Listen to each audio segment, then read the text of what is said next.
Now, they are said to be able to cross galaxies, but people who believe they're out there want to know why aliens want to visit Earth. A group of former U.S. servicemen is convinced extraterrestrials are interfering with nuclear weapons, as RT's Cedric Moon explains.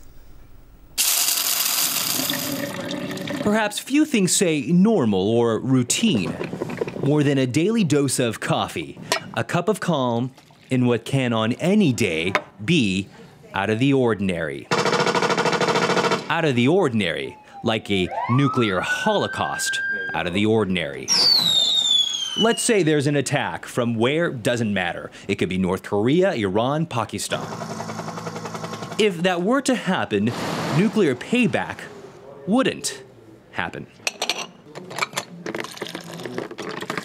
That's a claim made by the men in this room. Our missiles began going into what's called a no-go condition or unlaunchable.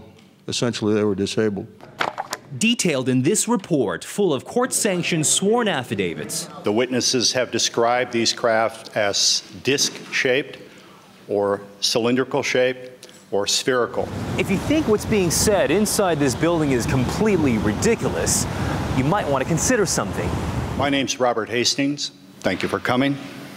These are men who might know what may have gone on. They're former Air Force missile launch officers, missile base officers, who say UFO spaceships, flying saucers, make nuclear weapon systems go haywire. In 1966, according to a launch officer, David Schur, his missiles were temporarily activated just as his security guard was reporting a bright object moving from missile to missile to missile. 10, 9, 8. And it's not just in the United States.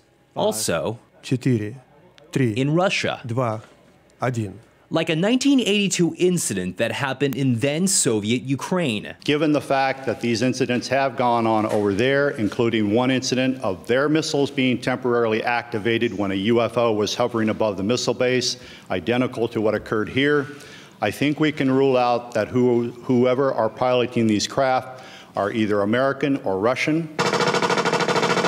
Maybe they're right. Maybe they're wrong. Maybe there's no way to ever know. But if they are right, and an out-of-the-ordinary day is about to unfold, remember the saucers. Cedric Moon, RT, Washington, D.C. We're watching 8 News Now at 11. Officially, the U.S. government ended its study of UFOs in 1969 because it assured the public there is no proof the phenomenon represents a threat to national security. But what if these unknown aircraft showed an interest in our nuclear weapons? A group of more than 150 military veterans, missile officers, security personnel, including many who worked at the Nevada test site, say they've seen mystery intruders over nuclear facilities. George Knapp of the I-Team is here with this story. George? Of course, we're not going to jump any conclusions who they are, what they're up to. We don't know who is piloting these craft or why they're poking around, but dozens of witnesses and thousands of pages of documents suggest someone is monitoring our nukes. The Department of Energy admits there's a long history of UFO activity over nuclear weapons facilities elsewhere, but 0 cases at the former Nevada test site. Now a new film explores some of the most dramatic episodes that include our backyard. In the darkest days of the Cold War, atomic weapons were routinely exploded above ground at the Nevada test site, the most nuked place on Earth. In 1955, 14 A-bombs were detonated as part of Operation Teapot, witnessed by thousands of military personnel in trenches and thousands more test site employees. But there were other observers as well. It was what we call the flying saucers. They were pretty prevalent at the test site during those years. At least a dozen former test site employees have told similar stories about unknown aircraft showing up hours or days after an atomic blast. Author and investigator Robert Hastings has spent more than 40 years locating and interviewing military veterans, missile officers, and others who worked in various parts of the atomic weapons program. More than 150 of them so far. They've all told the same story. That, in fact, UFOs have routinely monitored our nuclear weapons going back decades, and on occasion apparently have actually interfered with the functionality of those weapons. In addition to the eyewitness accounts, thousands of pages of formerly classified documents have been released to buttress these tales. The I-Team's own FOIA request, filed in 1992, produced a thick stack of documents from the Department of Energy, indicating UFO incidents over every major atomic weapons facility dating to the late 40s, over Los Alamos National Lab, where the bombs were designed, over Hanford, where the plutonium was processed. But DOE has no record of any official sightings over what later became the Nevada test site. Hastings, however, has found plenty. Bob has already talked about that a UFO did in fact shut down several missile silos in Montana. Not being a missile type, I didn't know Oscar flight from Echo flight, so I couldn't relate to any of those details. But the fact was that missiles were shut down by them. Later on, in the mid-70s, about 1975, I was commander of a radar site in Maine, which was adjacent to Loring Air Force Base. Periodically, my security cop and I met with the SAC security police. And on 2 occasions that I can recall distinctly, they told us that UFOs were seen over the nuclear weapons storage areas at Loring Air Force Base, which was a SAC bomber base, as some of you may well know. I don't know what the details were. I don't know if any nukes were damaged or deactivated. I never saw a report on that, so I really can't say. That is history. After retiring from the Air Force, I went to work for Boeing as a computer systems analyst. Bob didn't mention this, but one of my first supervisors at Boeing was Robert Kaminsky. He has since passed away. He was the engineer selected by Boeing to go out and investigate the UFOs, the missiles that were shut down. He living close by where I live in Washington State. We got together frequently on Saturday to discuss UFOs and other topics. And he says, Arnie, those things were perfectly clean and they did not go down by themselves. He then went on to say that halfway through the investigation, the Air Force sent Boeing a message which said, stop the investigation and do not, repeat, do not send us a report. He told me that personally on 2 or 3 different occasions, and no hesitation at all. In conclusion, I've studied UFOs for over 60 years, believe it or not, and I am convinced that somebody out there is trying to send us a message. If I knew who they were, I probably would not be here. Thanks for your time.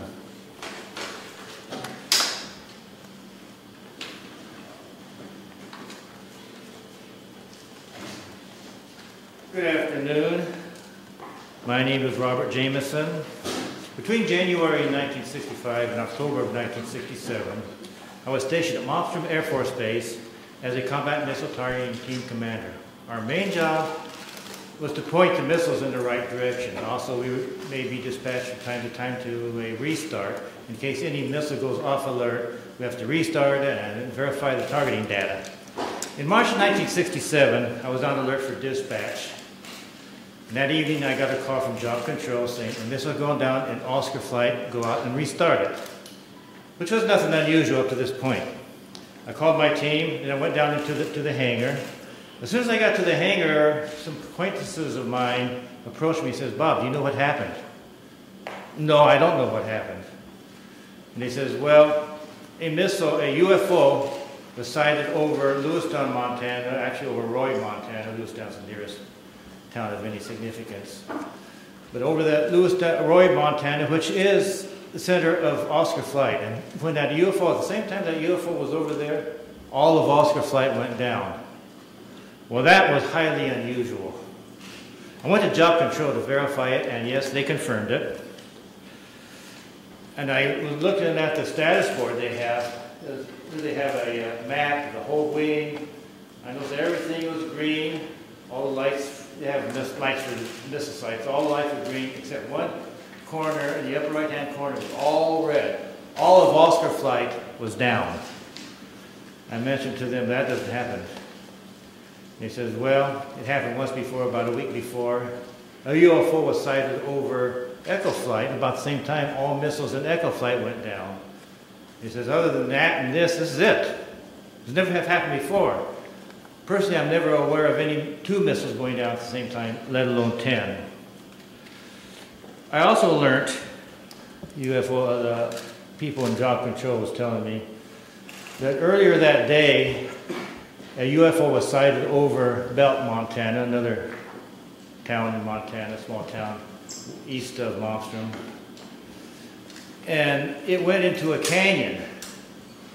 And immediately they notified the Air Force. We sent a team out there to investigate it, and sure enough, there was a UFO apparently at the bottom of that canyon.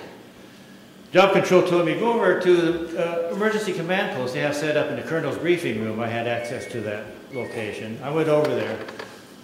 The room was too crowded to really gain anything. I did hear radio contacts with a team out on the field mentioning lights at the bottom and everything, but I couldn't get too close enough to really find out what was going to happen.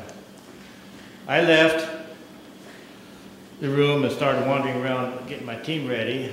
Went into debriefing. We always go, before the job, we go to a debriefing. Here's where they give us information such as road conditions and weather conditions, things we might expect out in the field. So I went over there, and they went through the normal debriefing, and then they said to me, I want you to go to another table at the other end of the briefing room for a special briefing. I went over there, and another NCO approached me. I knew him because he sometimes was our debriefer or briefer. And he says, look, we have a problem. We have UFOs in the area. They've been messing with our missile sites. There's certain procedures we want you to do if you should see one out in the field. And he proceeded to tell me what to do. If we're out on the road, we see a UFO, we do not go to the launcher, but instead to the nearest launch control facility, also we call job control and let them know what we're doing. If we're at a site and we're penetrating, then we have to stop what we're doing, remove ourselves from the site, call job control. We'll have radio controls, radio contacts with all these. Call the job control and wait for further instructions. Now, if we're at the site and we're doing our work, I have to take myself, my team, and the targeting tapes, go into the launcher, close the personnel hatch. Now, all the teams, before you go out to the field, will take with us an armed guard. That's just normal. You have to leave the one guard, armed guard, on top, all by himself, and he's supposed to report to job control or the launch control facility or what he was seeing. And I says, okay, but then he says, one other thing, don't leave yet. We're going to hold everybody back until we're sure that all the activity out in the field has ceased, at least for the time being. So I waited around about an hour and a half. He was all ready to go. And they contacted me and said, okay, you can go now. So I went with my team. We went out to the field. We restarted. We had to go to Oscar flight. That's not a very pleasant thing. Oscar flight, 120 miles, it's the furthest flight from the base. And in Air Force trucks, that's not the most comfortable ride. But nevertheless, we went out to Oscar flight, and we restarted, I think it was either 3 or 4 missiles. This is where Bob was at the time. We restarted 3 or 4 of their missiles. The startups were successful, and I saw no incidents in the field. When I came back, we have to go through debriefing. First things I asked them upon return to the base, what about this missile out in Belt? They said as soon as daylight came, we were going to send choppers over. It was nighttime when they first saw it, and no one was going to have them scale down the mountain at nighttime. So they were going to send some choppers down and scale the mountain, scale the canyon daylight time. As soon as daylight time came up, this thing shot up right through everything, just disappeared more or less. So that was that. Now, also, about a week later, I also heard that a UFO was sighted over India flight, and there was a partial shutdown. I think 4 or 5 missiles was shut down in India flight with a UFO overhead, not the whole flight. And I had to go out and restart at least 2 of them. And then the rest of my time at Montana, I was involved in no more further UFO incidents. Nothing else happened. And then I went on elsewhere. Thank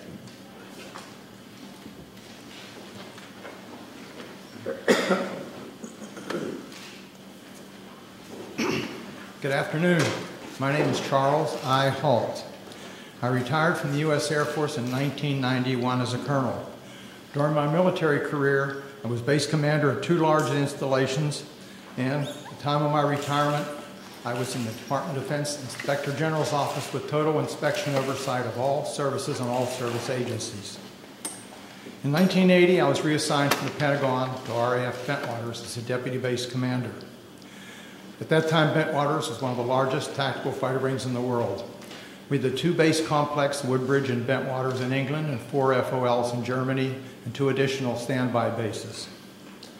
In December 1980, early in the morning, several of our security policemen discovered strange lights in the forest in East Anglia, just outside the back gate of RAF Woodbridge. 3 patrolmen, Sergeant Peniston, Airman Burrows, and Airman Cabanasac, actually were dispatched into the forest and approached a craft. They reported it being triangular, approximately 3 meters on a side, dark metallic in appearance with strange markings. They observed it for a period of time, and it very quickly and silently vanished at high speed. Initially, I was not aware of all the details. I was only told of strange lights, and I was sure there was a logical explanation. 2 nights later at the family Christmas party, we were interrupted. The on-duty flight commander for the security police squadron, Lieutenant Bruce England, came and approached the base commander and I. He was white as a sheet. He said, "It's back." He said, "What's back?" He said, "The UFO." Well, we still were, I should say, non-believers at that point. Since my boss had to do the presentations, I was tasked, unfortunately, to investigate. So I went home and changed clothes. I really expected to find a logical explanation. I took several security policemen with me, a disaster preparedness NCO who took a APN-27, a Geiger counter, and a camera. I also had my small cassette recorder I carried everywhere when I was on duty. I was taken to the supposed site. We found indentations approximately 1.5 inches deep, approximately 6 to 8 feet on a side, and radiation of 8 to 9 times normal background radiation. Not enough to be dangerous to somebody, but significant. We also found broken branches on the trees. While we were milling around trying to make sense of the whole thing, one of the individuals with me suddenly spotted something. Off through the forest was a bright, glowing object. The best way I can describe it, it looked like an eye, with bright red with a dark center. It appeared to be winking. It would sort of, it was shedding something like molten metal. It was dripping off it. It silently moved through the trees, avoiding any contact. It bobbed up and down, and at one point it actually approached us. We tried to get closer. It receded out into the field, beyond the forest, and silently exploded into 5 white objects. Gone. So we went out into the field looking for any evidence, because something had apparently been falling off it, and we found nothing. But while we were searching around in the field, one of the people with me noticed some objects in the sky to the north.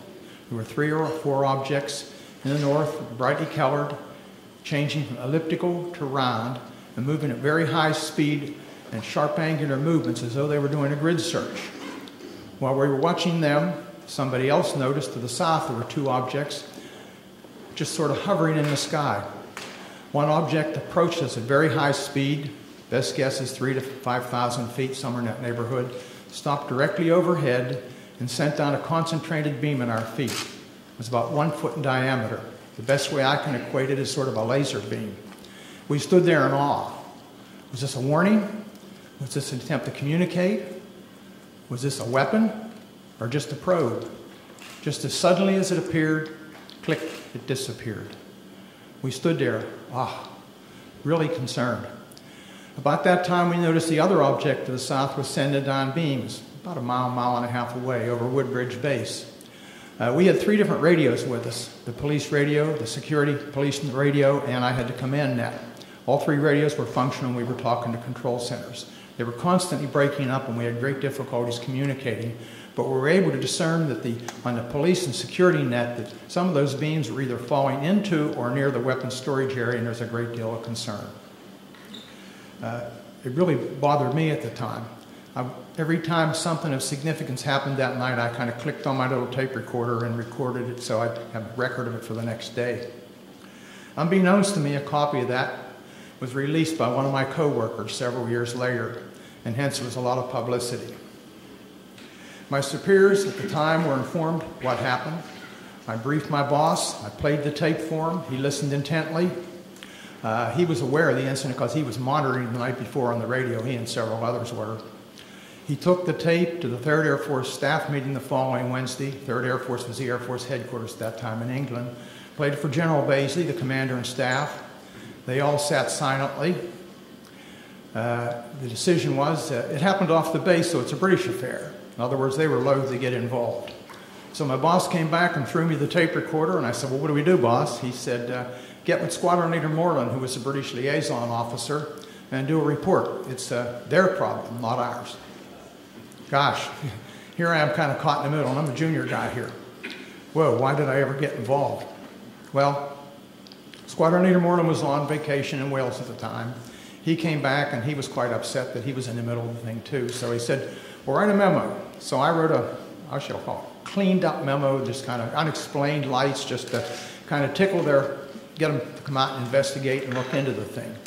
Well, I gave it to Moreland. Unbeknownst to me, Moreland sent a copy to his superior, 3rd Air Force. I didn't know that at the time. The copy to MOD was apparently buried in the files. Days turned into weeks and weeks turned into months, and I almost forgot about the incident, to be honest with you. Gave up. Several years later, one of my coworkers was playing a copy of my tape at cocktail parties and caught somebody's ear. Somebody started asking questions, and he said, oh, Holt wrote a memo. The next thing we know, there was a Freedom of Information request came into Bentwaters. Of course, there was no official copy. We didn't have word processors in those days. We used typing manifolds in the old typewriters. We were just transitioning. And the only copy was an onion skin that I had in my desk. So my boss went back and said, there's no official record of it. Well, somebody else found out the 3rd Air Force had a copy. Well, Pete Bent, a good personal friend of mine, was the acting 3rd Air Force commander, called me and he said, hey, Chuck, I've got a copy of this memo. We're going to have to release it. I said, please, burn it. Your life and mine will never be the same. You and I don't need this. Well, need I say more? The tape came out, unbeknownst to me. The memo came out, and a lot of publicity. But the event certainly happened. Now, some things have happened since then. I was very innocent at the time and believed what I was told. I asked the OSI if they had an interest, and I was told, oh, no, not at all. Wrong. I found out later that the airmen were, how shall I say, pretty harshly interrogated that were involved. I have never been debriefed. I also found out later that the tower operator, both the tower operators at Bentwaters saw an object and picked it up on their Bright 2 radar and watched it. I found out that the tower operator in the weapons storage area actually saw something, as did a comm man who was working there, and saw it go down into the forest near us. And also several other people around the base saw it. It's kind of interesting. What did we see? I have no idea what we saw that night. I do know it was under intelligent control, and in my personal opinion, it was either from another dimension or extraterrestrial.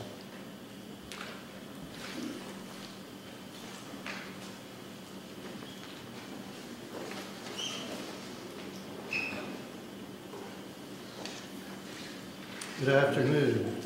My name is Jerome Nelson. From 1962 to 1965, I was an Atlas F-ICBM Deputy Missile Combat Crew Commander, assigned to the 579th Strategic Missile Squadron in Roswell, New Mexico. Sometime during the winter of 1963 through 1964, while I was on alert duty in the Launch Control Center at Atlas Site 9 west of Roswell, my top side security guard called me on the telephone and reported a bright light that is a fully illuminated round object was hovering silently over the missile silo and shining a light down onto it. I could tell that he was serious, and his voice revealed he was very frightened. After perhaps 5 minutes, the object left the vicinity. Even before it left, I called the base command post at Walker Air Force Base and reported the incident. I was concerned the object would somehow sabotage the missile. I was surprised by the response I received, being told that the command post would take the unauthorized excursion under advisement. I was never debriefed by my commander or anyone else, which I found quite puzzling and frustrating. Over the next month or so, this type of incident occurred several more times while I was on duty at Site 9. I would estimate the total number as more than 3, but fewer than 10. On each occasion, I would call the command post, but each time my report was met with the same apparent indifference.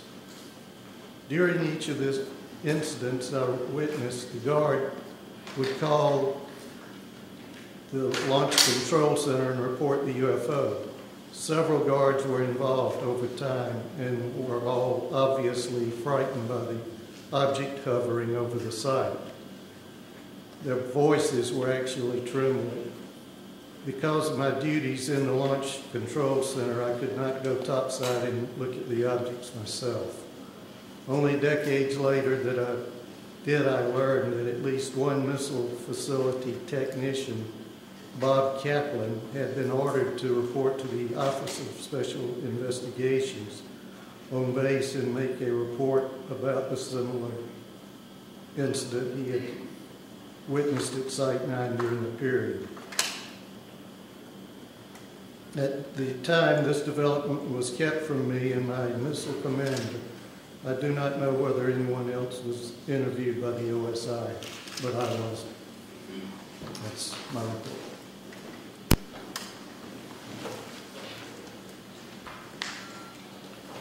Well, good afternoon, ladies and gentlemen. My name is Patrick McDonough, and I'm here today to relate an experience that happened to me in September of 1966. That's 44 years ago. But that experience was so significant, it was basically burned in my memory. I haven't forgotten about it at all.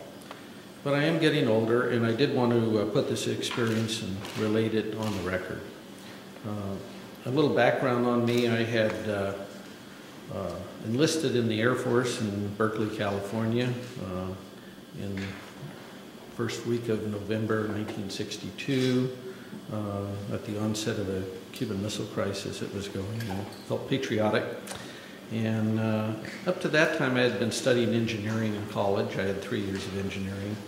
And the Air Force, considering my background, trained me to be a geodetic surveyor. And I was assigned to 1381st Geodetic Survey Squadron in Orlando, Florida. We basically, in 1965, we moved to Warren Air Force Base in Wyoming.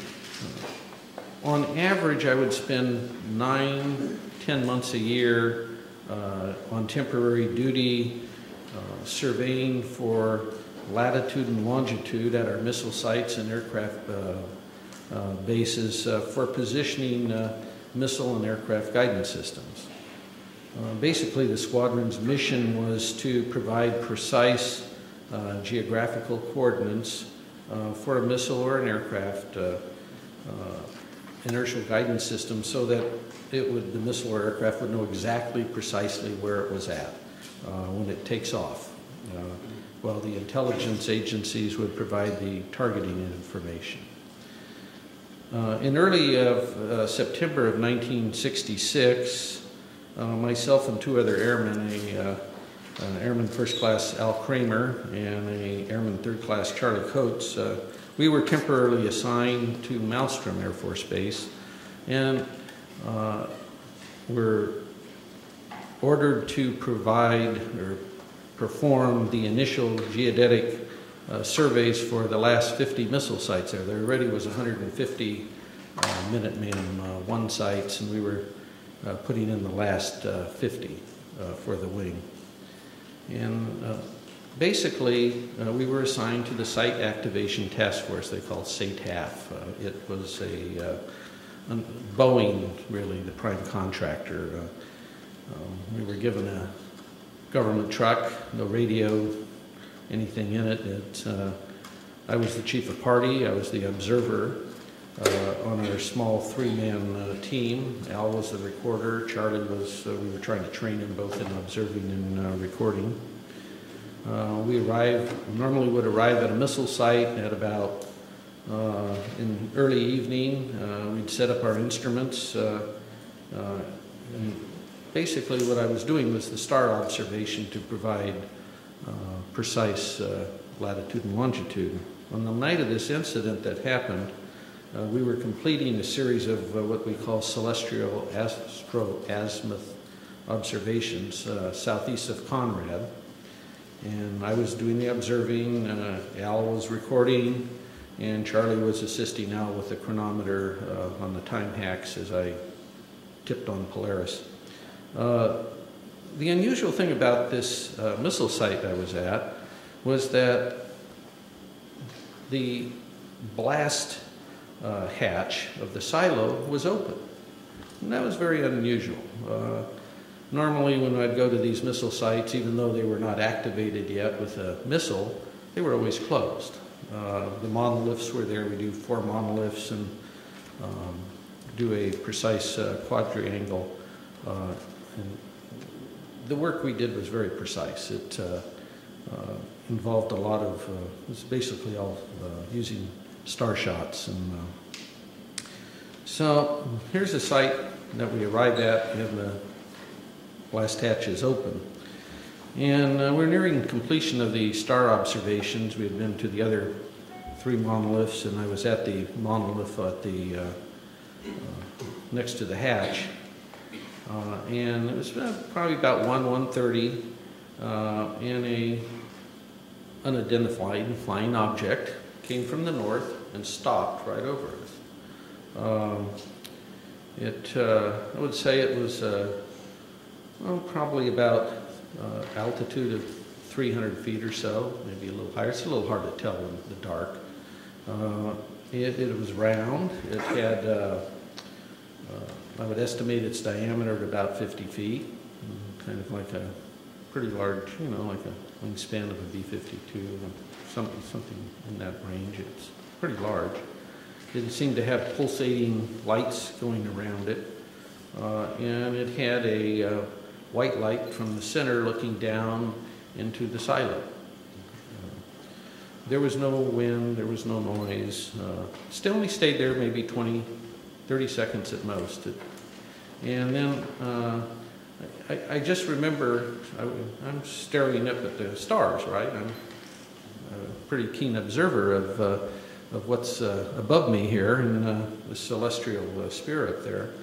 And I just said to myself, what if this thing beams us up and takes us off to some distant place and never returned to Earth again? I mean, this is going through my head here while this thing's above me. And then from this dead stop, it shoots off to the east, just like now you see it, now you don't. It just, choo. So after this UFO departs, I grabbed my instrument and jumped in the truck behind the steering wheel, and off we went. And we weren't about to be there if it came back. We didn't have guards with us because there was no missile. We didn't have a radio because we're not really in contact with the Air Force Base. I don't know any of this other stuff is even going on, to be honest with you. I mean, we're just kind of out there on our own doing these sites and mailing our material back. It was wasn't even aware there was a UFO problem per se. But as it turned out, the night's events weren't totally over with us at that point. As we sped away and on our way back to Conrad, and, the Army Corps of Engineers had base rocked all the roads to take the weight of these missiles they were bringing in. And of course, these are new sites, and they took down all the signs to make the roads wider. And I go over the hill and come down, the headlights come down, there's no road there at Teed. You know. And so I tried to make you either went to the right or left. I tried to go to the left towards Conrad, and the truck flipped over, and we ended up upside down. Fortunately, none of us were hurt. We walked probably about 2 hours to a nearby farmhouse, if we call that nearby, and called the Montana Highway Patrol. The farmer drove us back to the accident site, and was interesting when the highway patrolman arrived, because we told him, you know, how did this occur? He was asking us, and I told him that his dispatch had told him there had been over 20 reports to his office that night in reporting a UFO in the area. I wrote incident reports to the SATAF, Boeing, Montana's state regarding the accident. But you know, what was interesting was I never heard anything from the Air Force regarding the incident, and I never had to, there was no retribution or reimbursement required for me for rolling this truck. And this truck had 18 miles on it that afternoon. It was a new truck. Okay, so nothing, I heard nothing. So this part was good because I didn't really want to buy the truck. I went back to my headquarters at Warren Air Force Base, and about a month and a half later I was discharged. I did not mention wrecking this truck up in Montana on one of my TDYs. They didn't ask me, and I didn't mention it. I didn't want to buy it. And but I must say now, in my 4 years that I had with this geodetic survey squadron, I had worked on the latest missiles and aircraft in the U.S. Air Force inventory. And I worked everywhere on these guidance systems. And I never saw anything in the Air Force inventory that could perform like this UFO did. It's, I don't know what it was, but we sure didn't have any. I never saw anything like it. And I'd like to thank all of you for being here today, and thank the National Press Club. Hopefully someday we'll know in the near future that the government will perhaps release any information they have on UFOs. Thank you very much.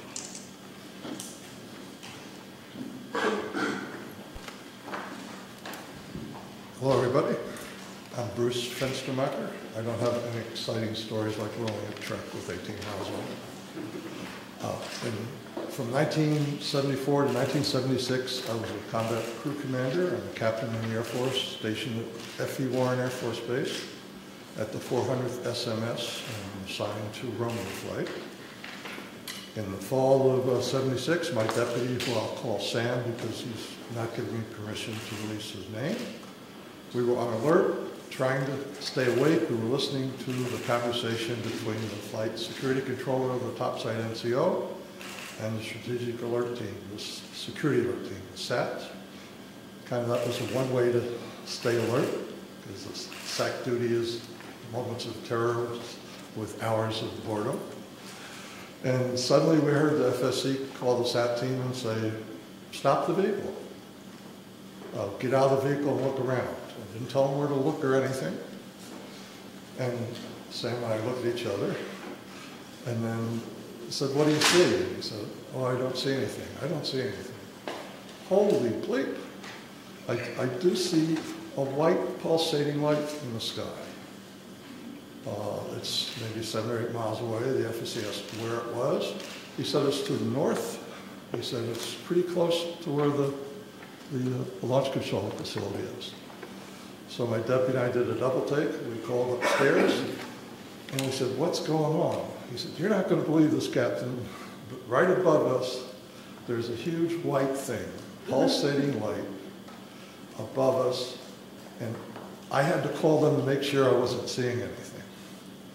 Upon prodding, he told us it was shaped like a fat cigar. I think he said a pregnant cigar. White pulsating light. Between the pulsations, he saw red and blue lights. It was silent, because I prodded him saying, is it something for a helicopter? He said, no, it's very silent. We're talking to him for several minutes, and he says it's starting to move away along our access route. So we hung up. My deputy and I say, what do? We got to report this. He calls down, the FSC calls down shortly and says it's over one of our launch facilities, the missile silos, and it was the closest one along the access route. So I ordered the SAT team to go to that site. and they called in through the FSC, so they had to go back for batteries. And they were a little slow getting out, so I was kind of ordering them, come on, get on, get going. And at the same time, we contacted SAC command post at FE Warren. And the NCO answered, and we told him the story, and he laughed and said, when it eats the SAT team, call me back. So the SAT team never got to that LF. It silently moved again to another launch facility. We called the SAT team 3 or 4 times. I'm sorry, we called the command post 3 or 4 times. The last time, and we got the same nonchalant attitude. The last time I said, are you logging this? And they said no. So I said, give me the officer in charge. And he said, well, he's busy. I said, well, either give me the officer in charge or I'm going to wake up the base commander, the squadron commander, because there's something going on, something's messing with my LFs. They were mine for that period. So the officer came on and I said, you need to log this or I'll wake everybody up. He said he would. He called us, his NCO, a different NCO called us back a few minutes later, took the log of what had happened in the timely sequence. So it went to another LF. The SAT team had to come back for gas. Then it said it had car trouble. It could only go 5 miles an hour. So long story short, after several, about an hour and a half, the flight security controller said he could see it over another launch facility still down the road. And then he said it suddenly and silently just went away up to star size and then disappeared. So that was it. It was an exciting rest of the tour. The next day we were relieved by another crew to go back home. And I went upstairs and the FSC is lying in a chair in almost a fetal position. And I talked to him and he was scared. He said, I can't sleep. I can't get that thing out of my mind. And I said, what the heck was with the SAT team? He said, both my deputy and I were prior service, so we got along well with the enlisted guys. So I said, if you promise not to tell anybody, they told me they were not going to go to any LF with that thing over. No direct orders, no nothing, and in fact, they never left the launch control facility. We picked up the Quebec team on the way back, the Quebec crew, because Quebec was on the way to Romeo, and SAC left to save a little gas, so we road shared. And they told us that earlier that evening, they had the same sort of thing flying over several of their launch facilities. And I said, what happened? You reported it. And they said, are you crazy? We didn't report it. We're not going to report it. I said, well, I did. He said, well, if you tell them about us, we're going to say it never happened. So we went back home. I reported to my squadron commander.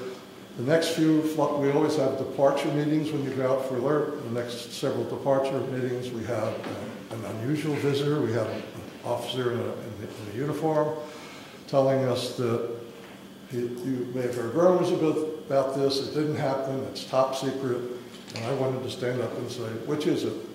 Didn't it happen, or is it top secret? So that's my event, I think. Mr. Salas.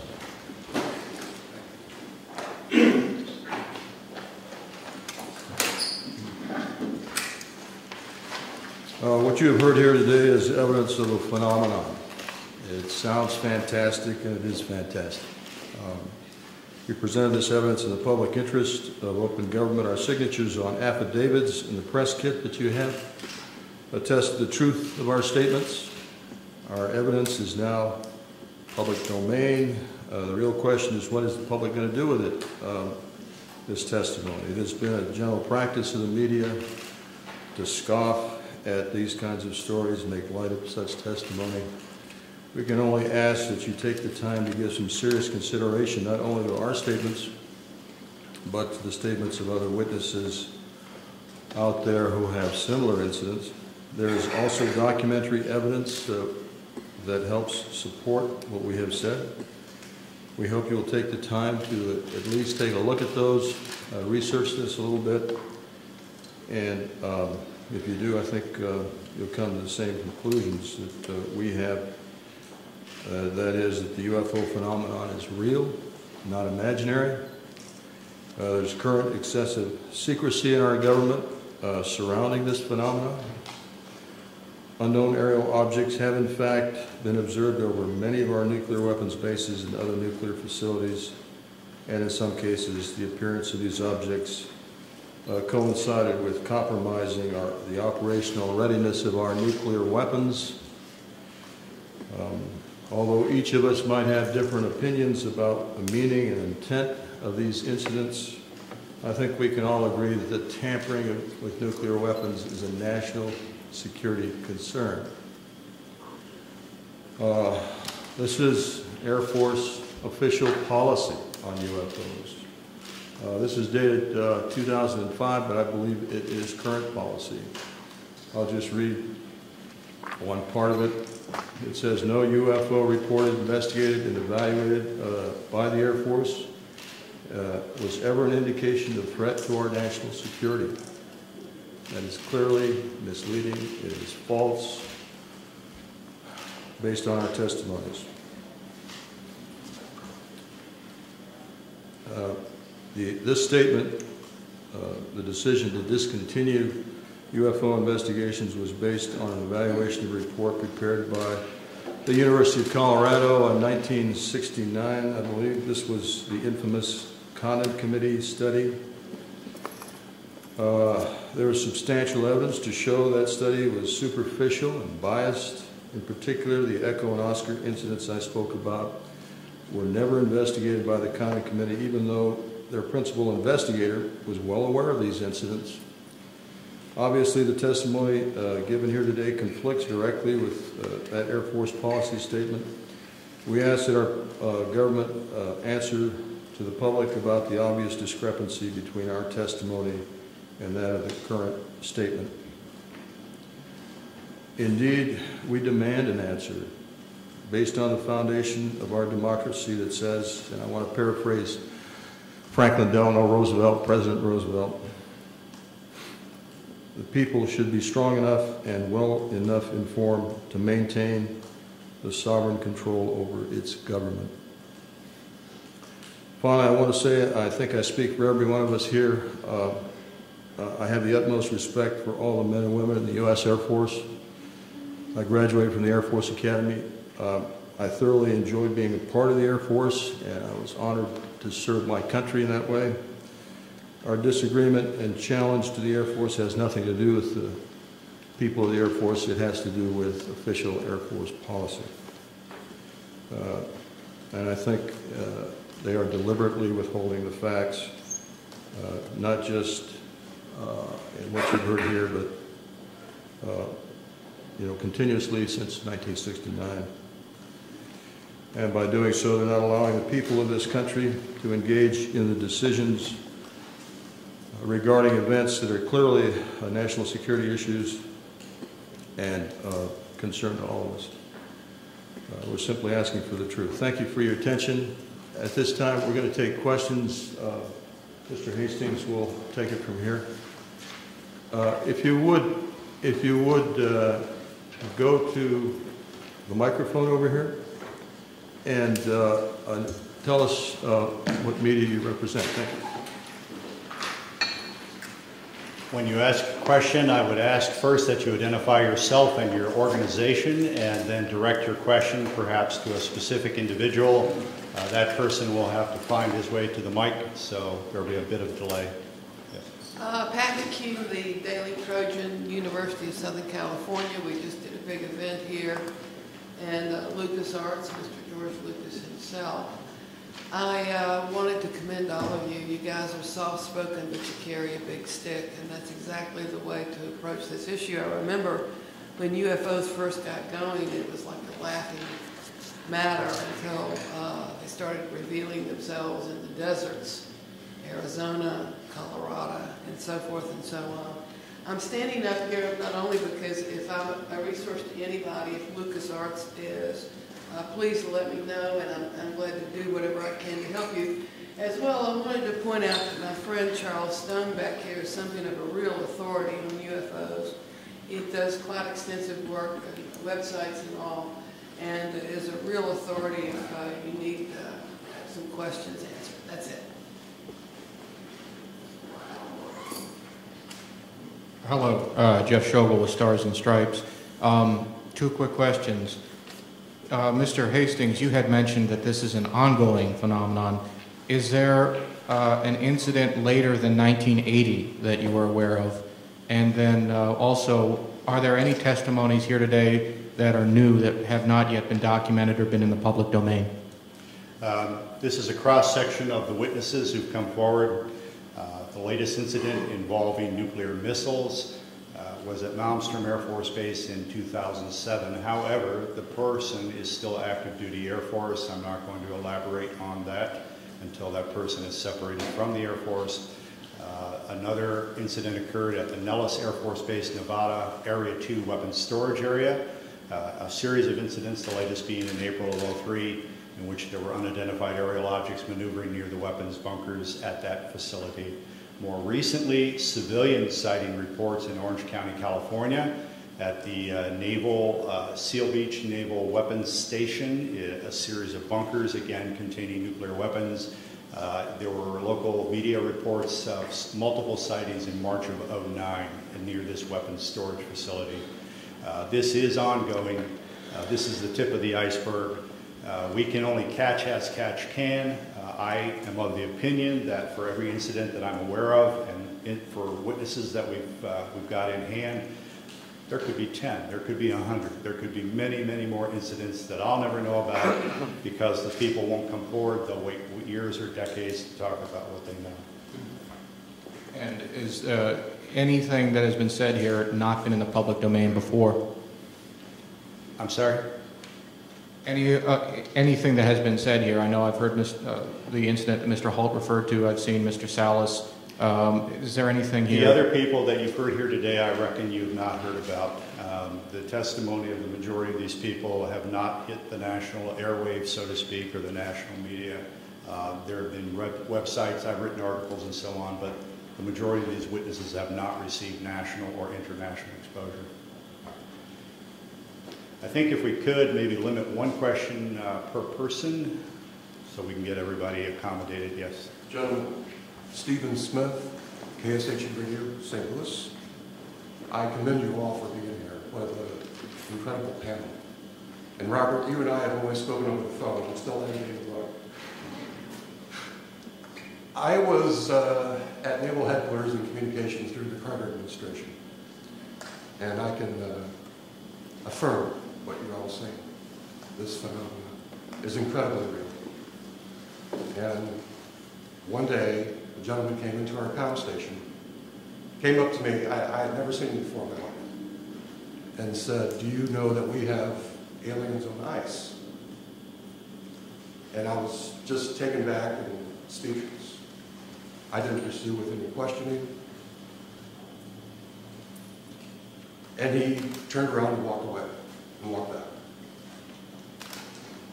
I have been a contactee twice in my life, both times in Santa Monica, California, one in 1986, one in 1997.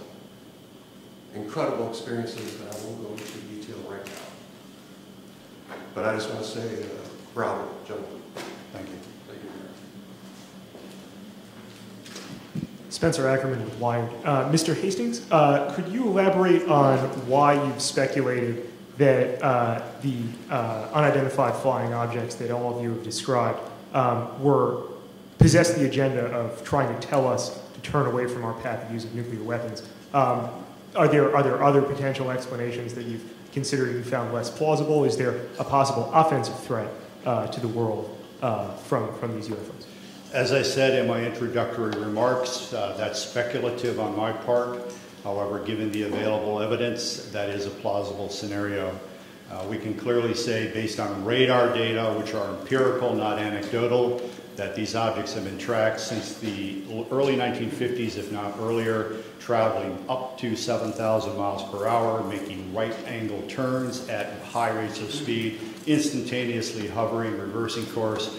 If we or the Russians or any country on Earth had those kinds of craft in the early 50s, why have we spent the last several decades developing fixed-wing aircraft with far inferior abilities? These are clearly, in my view, a technology from somewhere else piloted by beings from obviously another world or another dimension. Moreover, the fact that missiles have been tampered with here and in the former Soviet Union, and on one occasion in each country, about which I'm aware, actually activated, I think we can rule out that these are the Americans attempting to start World War III or the Russians attempting to start World War III. Again, the technology involved is so superior, and we cannot conceive of a logical scenario whereby either of our countries would attempt to activate nuclear missiles for any reason under the sun. Now, our opinion is that whoever these beings are, they are indeed attempting to send a signal that we are playing with fire, that we are gambling with the human race's future. There are other possible scenarios. I have half-jokingly said from time to time, maybe they're planning to invade Earth and they don't want to inherit a radioactive environment when they do. Now, I don't believe that's what's going on by any means.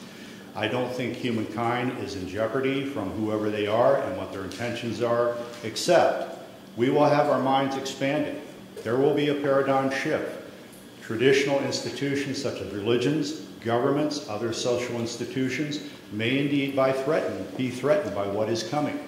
That is just a logical consequence of what is about to occur.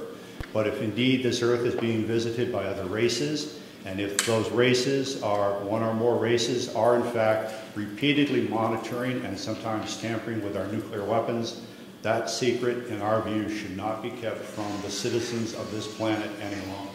But you don't think there's an offensive element to their contact? I don't think there's any potential hostility, except, again, to closed-minded people. Could I answer? Sure. This is to the question of hostility. What you've heard up here, and especially in my case, they could have done a lot more damage, in permanent damage to our weapon systems, and they didn't. All of these weapons, in my case, were brought back up on alert. It took a day or so, but everything was fine. If they wanted to destroy them with all the powers they seem to have, I think they could have done that job. So I personally don't think that this was a hostile intent. Hi, I'm Charles Stone with the Tiger News Service. I didn't ask my friend to come up and make that statement for me, but appreciate your patience. I've published internationally in the history of weapons of mass destruction, including going back to the 1940s, and these incidents go back to at least that period of time. That U.S. government military facilities that were doing high-tech development in that period of time also reportedly used to have UFO visitors of various types. And that there is archaeological evidence that there have been what we would call there's the evidence of what was almost certainly atomic warfare in ancient history, at least twice. And also that I'd like to mention that one of our biggest and most powerful government agencies was founded in part to monitor UFO activities. That was the National Security Agency in the late 1940s. Did you have a question, sir? Are you aware that the NSA was partially founded to monitor UFOs? I've heard rumors to that effect, and also the Central Intelligence Agency. In my view, those rumors aren't supported by any authoritative documentation at this point. I would not be surprised at the same time if that were ultimately proved true by historians, but that's as far as I think we can take it at this point. Right. Thank you. Thank you. Hi, my name is John Kelly. I'm a columnist at the Washington Post. Colonel Hall, you mentioned that when you went out you had a cassette recorder, a Geiger counter, you said a camera? Camera, 35 millimeter camera. First of all, did you take any photographs? And second, how does a cassette tape made by you, presumably for official purposes, end up at a cocktail party entertaining guests? Okay, two questions. Let me answer the first one. The disaster preparedness individual that I took along, Tech Sergeant Monroe Nevels, Also worked for the base newspaper part-time. He was a professional photographer on the side, had a degree in photography, had his own darkroom. In fact, when he left the base, we had serious problems because he painted one of his rooms with flat black paint. We had to redo the paint about 4 or 5 times. He took numerous pictures of the indentations, pictures of the broken branches. He tried to take pictures of the objects in the sky. He took the film back home, and it all came out fogged. Unfortunately. Now, he did it in his own darkroom. I used to have a darkroom and dabble in photography too. He could have done it himself. It could have been a radiation, which I have doubts about, or something could have happened that we don't know about. But anyhow, the film all came out fogged. Sergeant Pennison had a camera. It was not uncommon for the security police on the perimeter to carry cameras because the British have a lot of, we call them bird watchers, people that catch tail numbers and follow the history of airplanes and climb over the fence from time to time, not to do any damage or any harm, but curiosity and try and get close. It's part of a game. So we would, if they did that, we would photograph them inside the fence and turn them over to the British police. Sergeant Pennison took his film to the photo lab and turned it in, and they told him it disappeared. I can't answer that. The other question, what was the other question you asked about the... So did you personally have a camera that were taking pictures? I did not. I had the microcassette recorder. We, keep in mind, we were just in the process of transitioning to word processors in those days, still using the typewriter. Our secretaries were very resistant to getting involved in modern technology. And so what I would do, I carried one in my pocket, a little linear, and we had the big linear machine in the office. And when I went around the base, I'd note, you know, the fence is damaged here, this needs to be painted, whatever was going on. And I'd come back and give her the tape, and she'd type it up for the staff meeting the following week.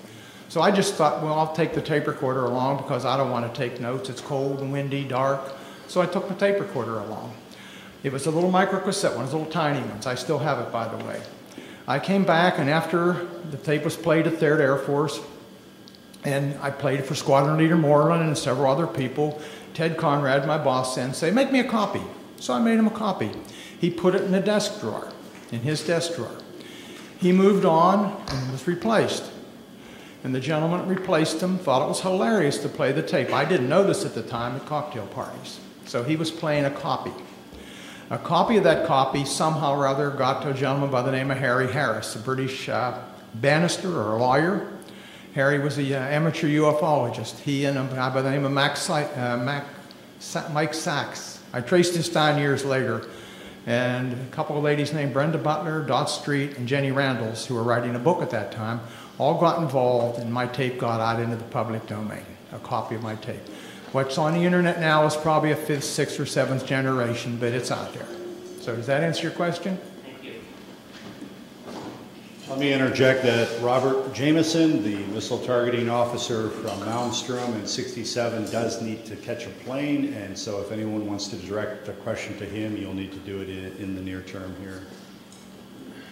Ledge came with Gannett, Washington Bureau.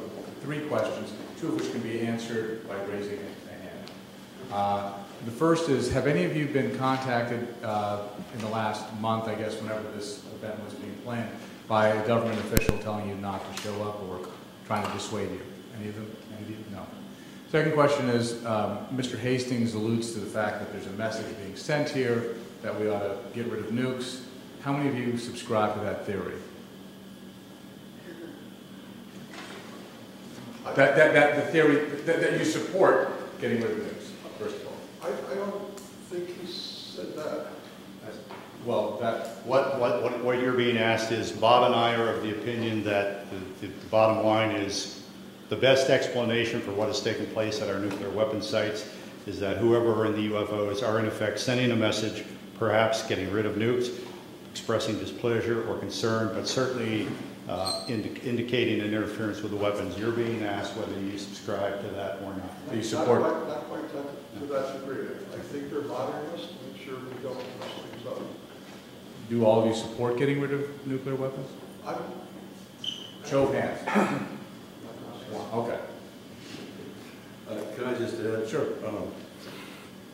With regard to the reason I came to the conclusion that this was a message was simply, again, they could have done a lot more destruction, I think, to our weapon systems, and they didn't. It was simply shining a light on our nuclear weapons and literally shining a light on nuclear facilities. This has happened all over the world. I can point to other instances where UFOs came over, shone a beam down on the weapons storage area where nukes were stored. To me, it's pretty clear. This is just, you know, we're shining a light on this. We're pointing it out. What are you people doing with nuclear weapons? And my final question, which does require somebody to speak, is, you know, you've talked about how society and the mainstream media sort of are very dismissive of all this. Can one or two of you talk about sort of the personal journey you've come to in terms of, you know, approaching family or friends or others about this when people may think it's kooky to talk about this? Can one or two of you talk about how, you know, how, was it difficult? How difficult was it? That sort of thing. Thank you. Well, as a person who is very, very skeptical about this, what I call UFO nonsense, when that happened that night and I thought through the process of what the logical explanations are, after that I was very careful about who I told what, because some of my friends, when I started on this, just laughed. So I got ridiculed. I was used to the ridicule from the Air Force, except for the dual standard. We're going to ridicule, but it's secret, we don't talk about it. And coming out was my, I came out a little bit. I talked to Robert, I gave him a little bit of the story. I didn't want my name to come out. I was concerned. I don't want to be considered a kook. I don't want, you know, because I consider, not so many anymore, but I consider some of the extremists a bit kooky. But I think it's more important that we come out and tell our story rationally and see that we aren't kooks. And this is what happened, and make your own judgment. But one of my concerns is that you all think I'm a kook. And I'm old enough that I don't really care that much. So is that okay? How old are you? 68. Going on 95. I would briefly add to that I made a decision decades ago that no matter who laughed at me or threw things at me, I would speak what I knew to be the facts. The world is filled with self-appointed UFO experts, persons who have all the answers, even though they've studied none of the facts. The scientific community is chock full of those folks. Journalism, frankly, is chock full of those folks. We're presenting credible witnesses for open minds, people who have an objective sense of their duty to inform the American public about the reality of the situation. We're providing you not only these witnesses, but many other witnesses who can testify as to the reality of all of this, and you may draw your own conclusions. I'm Lisa Fan from Epoch Times newspaper. My question is towards Mr. Arneson. You mentioned there was someone over there trying to send us a message. I wonder what kind of a message. Do those aliens consider our Earth people have a threat to them? Or they just try to defend, or they try to come here to occupy, take over Earth? What kind of message is it? If I knew that answer, I wouldn't be here. I really don't know. But they're trying to tell us something without a question. Whether it's don't go much further, get rid of the things, I don't have any idea. Are they from the extraterrestrial? Who knows? Are they from other dimensions? Who knows? Are they from underneath the Earth? Who knows? Your guess is as good as mine, and I can't answer that question. Anything else? The government are trying to conceal this information, the fact actually, for all those years. Do you think this would do good for the society's stability, or is it kind of prevent for some advance or further research for our society? No, that's a big one. We have been lied to for so many decades about the truth of the matter, and I think we need to have more openness in society as far as what these things are. recently in the last year or two, the Catholic Church has said publicly, you know, it's okay. ETs can exist. They're our brothers, and they are theologically saying it's okay to believe in extraterrestrials. And if the Catholic Church says it, it's got to have a big stick, I would think, as far as the Western world is concerned anyhow. Do you think right now it's a time for human beings to admit there are other spiritual beings in the universe besides the human race? Oh yeah, I think that's the thing is, people are so wrapped up nowadays in their own world. They're worried about jobs, they're worried about mortgages. They could care less about UFOs and ETs and paranormal events and whatnot. That isn't even on their radar scope. Well, unfortunately. Not the kids, sir, and not your high school and college set. They're into it. I understand that. I haven't spoken to college students that much myself, but I understand that that is a fact. Yeah. And that's healthy. And I think that's goodness. The Catholic Church is like the last bastion. Oh yeah. I just wonder what's in the archives in the Vatican as far as UFOs and things like that are concerned. If that could be released, wow, I bet it would blow the socks off a lot of people. That'd be interesting. Hey, let's just write the Pope. Let's write him. Okay. Let me. You asked what would the potential changes be for society, would this be good? Let me briefly summarize and say, in 1975, a former CIA official, Victor Marchetti, wrote a best-selling book called The CIA and Cult of Intelligence. The CIA took him to the Supreme Court to attempt to block publication of that book. Ultimately, a redacted version of it was released. It was the first book in American history to be censored by the U.S. government. This same Victor Marchetti, in 1979, wrote an article for Second Look magazine. The title, I believe, was How the CIA Views the UFO Phenomenon. He said, among other things, this subject was so sensitive that you did not talk about it in the agency unless you had a need to. Nevertheless, there were rumors floating around at the highest levels of CIA about recovered crashed UFOs and the bodies of their crews. Thirdly, Victor Marchetti said, in his opinion, as an intelligence analyst with CIA for I think 11 years, he was of the opinion that no government on earth will voluntarily release this information because it would jeopardize the status quo, i.e. their power. Even if there's no hostile intent or implication to the visitation of these beings, if indeed these are extraterrestrials, even if they're not meaning us any harm whatsoever, governments have nothing to gain and everything to lose by admitting the reality of this. And Victor Marchetti's opinion is that this will probably come out, by some action on the part of the phenomenon itself, which will leave no doubt in anyone's mind. But don't expect Washington or Moscow or any other government to volunteer the reality of all of this. I'm Jim Cannan. I'm a defense writer of long standing in this town for the Net newspapers, Business Week magazine. I was senior editor of Air Force magazine. I'm going to ask a question, but I want to contribute something.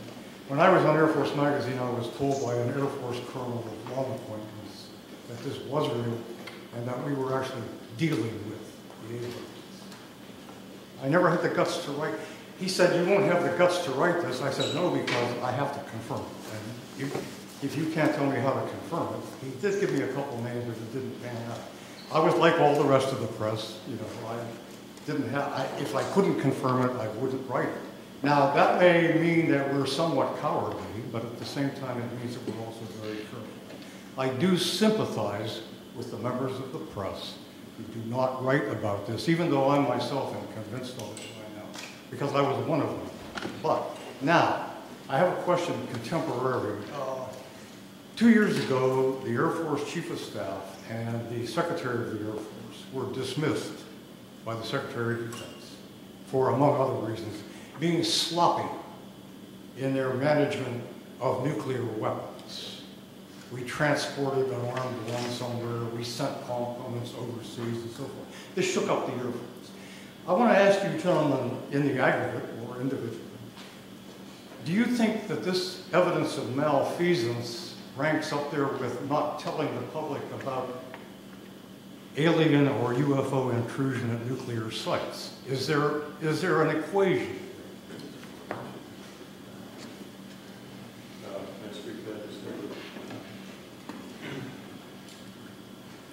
I don't know about ranking, but it points out the dangers of nuclear weapons. The fact that these accidents have occurred, serious accidents with nuclear weapons, and it just points out how dangerous it is that we have them. I don't know how to compare that with the cover-up. I'd have done an analysis of the cover-up, and I'd be glad to give it to any of you guys that are interested. But I think it's related in the fact that the cover-up of the fact that UFOs did intercede with our nuclear weapons is extremely important. May I add something? This Air Force colonel who talked to me about all this, he did so in result of my questioning about it after a Japan Airlines freighter over Alaska was trailed by a UFO in 1987. I called all over Elmendorf, FAA, the Pentagon. And then I was approached by this colonel whom I had known, who said, I understand you're interested in UFOs. And I said, well, I have something to tell you. And since he had known me a long time, that's why he got into this. It had no great enterprise on my part, and I still don't know what to believe. But would you comment on, he also said, though, that we have a lot of misconceptions about what they are here for. He said they basically don't give a damn. They don't care what we do. They're here for their own purposes. And that any notion that they should land and say, take us to your leader, boggles the imagination because they don't care about that kind of thing. And I said, well, do you have any idea why they are here? He said, no. And he didn't think anybody else in the Air Force or anywhere else did either. How does that... Let me interject regarding the November 87 radar tracking incident that you alluded to. Right. In recent years, you may know that the number 5 guy in the echelon at FAA, John Callahan, has gone public and said that shortly after that happened, CIA agent, 2 agents, I believe, and some other government types convened a meeting at FAA headquarters and said we want all the radar tapes, all the voice tapes, and this never happened. I wasn't here. John Callahan said, how come we can't tell the people about this? According to this FAA administrator, the CIA agent said the people would panic, the public would panic. John Callahan, to his immense credit, kept some of the data down in his office. The CIA agent said, give me all of this. He gave him everything that was on the table, didn't tell him about what was downstairs. And when he left the agency, John Callahan released that to the public. So CIA is still quite involved in all of this. Leslie Kane's great book includes that again. I think regarding, well, to follow up on the other part of your question about, you know, what are they up to, why are they here, and so on. No one knows. Maybe the people at the CIA and the Pentagon and the Kremlin don't even know. However, these very simplistic scenarios of if they're real and they're here, why don't they land on the White House lawn? Well, if they're anthropologists and this is a classroom experiment, you don't interject yourself into the experiment you observe. Or an alternate scenario, if this backwards planet is on the verge of a nuclear holocaust, maybe on a limited basis you intervene in a way that the Pentagon knows what's going on, the Kremlin knows what's going on, except for troublemakers like us, the public at large in neither country does not know what's going on. So in effect, you send a signal, in my opinion, to governments about nuclear weapons without alarming the general populace. You know, the late Dr. J. Allen Hynek, who was a UFO skeptic, he worked for Project Blue Book. For so many years, he eventually believed, I've been wrong, science has been wrong, these are real, and we should check into it. When asked why, you know, the aliens, if that's who they are, do not visit us, he said, you know, a zoo is a nice place to visit, but you don't communicate with the lizards. So, you know, there's any number of plausible scenarios to explain why we have not had open contact. I am of the opinion that whoever they are have enough sense to know that if they interject themselves into our reality in one fell swoop, there could be very dire repercussions. Whereas, on the other hand, if they engage in an on-again, off-again cat and mouse behavior that allows a slow psychological conditioning of humankind to the reality and the presence of themselves, then when open contact, if that indeed is in the cards, occurs, there will be far less trauma. Thank you. I wasn't meaning to contest your point of view, by the way, merely pointing out what I had heard. It's all right. Michael Rank from Lancaster County. Al and I came down this afternoon, and we were talking about the fact that we are now able to combine human and non-human genetic materials by our medical sciences. And I don't know whether any of you have had a chance to read Professor Jacobs' book, The Threat. He's a tenured professor at Temple University, and he has been doing regression therapy with abductees for years, and he has quite a body of knowledge there. One of my reasons for asking this is, being an old district attorney, the definition of murder is the unlawful killing of another human being, but nowhere does it say, does it have to be 100% human? Can it be 1% human? I'm waiting for somebody to play that card. I'm out of the business now, but that might be fun. The other issue is the toadies in government who are following their orders to lose the files in Freedom of Information Acts, I think might take a totally different view as to their attempt to preserve their jobs if they realize that there might be an argument made that there's a First Amendment violation by suppressing the truth about these things that have been found and seen and so forth. The suppression works to favor certain religions versus other religions. Thank you. Anyone else? Thank you for coming. Again, all of us will be available for one-on-one interviews for some period of time. Thank you.